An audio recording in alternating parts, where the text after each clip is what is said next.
ಬೇರೆ ಹೆಣ್ಣು ಮಕ್ಕಳಾಗಿದ್ರೆ ಬಹುಶಃ ಇಂಥ ಮಾತುಗಳನ್ನ ಕೇಳಿ ಯಾಕಪ್ಪ ಬೇಕು ಈ ರಾಜಕಾರಣ ಅಂತ ಅಂದ್ಕೊಂಡು ಬಿಡ್ತಾ ಇದ್ರು ಅಂತ ಅನ್ಸುತ್ತೆ. ನಿಮ್ಮ ನಿರ್ಧಾರ ಏನು? ಇನ್ನೂ ಗಟ್ಟಿಯಾಗಿ ನಿಂತ್ಕೊಳ್ತೀರಿ, ಇನ್ನೂ ಮುಂದುವರಿಬೇಕು ಅನ್ನುವಂಥ ಛಲದೊಂದಿಗೆ ಮುಂದುವರಿಬೇಕು ಅಂದ್ಕೊಂಡಿದ್ದೀರಿ, ನೂರಾರು ಜನಕ್ಕೆ ಮಾದರಿ ಆಗಬೇಕು ಅಂದ್ಕೊಂಡಿದ್ದೀರಿ, ಹೇಗೆ? ಖಂಡಿತವಾಗ್ಲೂ ನಾನು ಯಾವಾಗ ನಾನು ಚಾಲೆಂಜಿಗೆ ಹೆದರಿ ಓಡಿ ಹೋಗುವಂಥ ಜಾಯಮಾನ ಇಲ್ಲ, ಅಥವಾ ಅಪಮಾನಕ್ಕೆ ಇದಕ್ಕೆ ನಾನು ಹೆದರುವಂಥವಳು ಅಲ್ಲ. ಇದಕ್ಕೆ ನಿಜವಾಗ್ಲೂ 2 ದಿನ ಈಗಲೂ ಕೂಡ ನನಗೆ ಒಮ್ಮೊಮ್ಮೆ ಅದು ನೆನಪಾದರೆ ಈ ಘಟನೆ ಆಗಬೇಕಾಗಿತ್ತ ನನ್ನ ಜೀವನದಲ್ಲಿ ಅಂತ ಒಮ್ಮೊಮ್ಮೆ ನನಗೆ ಇದಾಗುತ್ತೆ. ದೇವ್ರ ಹತ್ರ ನಾನು ಪ್ರಾರ್ಥನೆ ಮಾಡ್ಕೊಳ್ಬೇಕಾದ್ರೆ ನಾನು ದೇವರನ್ನ ಕೇಳ್ತಾ ಇದ್ದೀನಿ, ಇದಕ್ಕೆ ಈ ಶಿಕ್ಷೆ ಕೊಟ್ಟಿದ್ದೆಪ್ಪ ನನಗೆ ಅಂತ ಹೇಳಿ. ಸೊ ನಾನು ಇಷ್ಟೇ ಹೇಳಲಿಕ್ಕೆ ಬಯಸ್ತೇನೆ, ಈ ಒಂದು ಘಟನೆ ನಡೆದಿರೋದ್ರಿಂದ ಸ್ವಲ್ಪ ಏನೋ ಶೇಕ್ ಆಗಿದೆ 2-3 ದಿನ.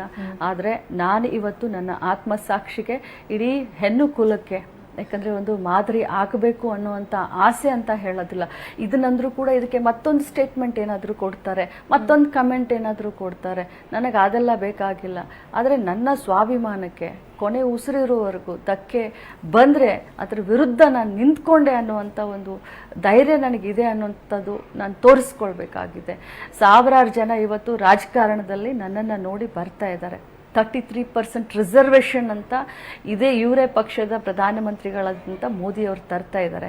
ಇಂಥ ಘಟನೆಯಿಂದ ಅವ್ರು ಯಾರು ಅಧೈರ್ಯ ಆಗಬಾರ್ದು ಅಂತ ಹೇಳಿ ನನ್ನ ಅನಿಸಿಕೆ.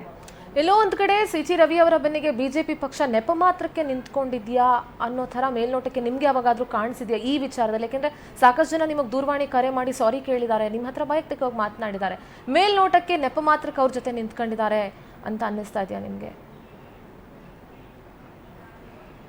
ಆ ಪಕ್ಷದ ಆಂತರಿಕ ವಿಚಾರದ ಬಗ್ಗೆ ಮಾತನಾಡೋದಿಲ್ಲ. ಓಕೆ. ಇನ್ ಕೇಸ್ ಏನಾದರೂ ಸಿ.ಟಿ. ರವಿ ಅವರು ಕ್ಷಮೆ ಕೇಳಿದ್ರೆ ಕ್ಷಮಿಸಿ ಬಿಡ್ತೀರಾ? ಸಾಧ್ಯ ಇಲ್ಲ, ಆ ಪ್ರಮೇಯನೂ ಬೇಕಾಗಿಲ್ಲ.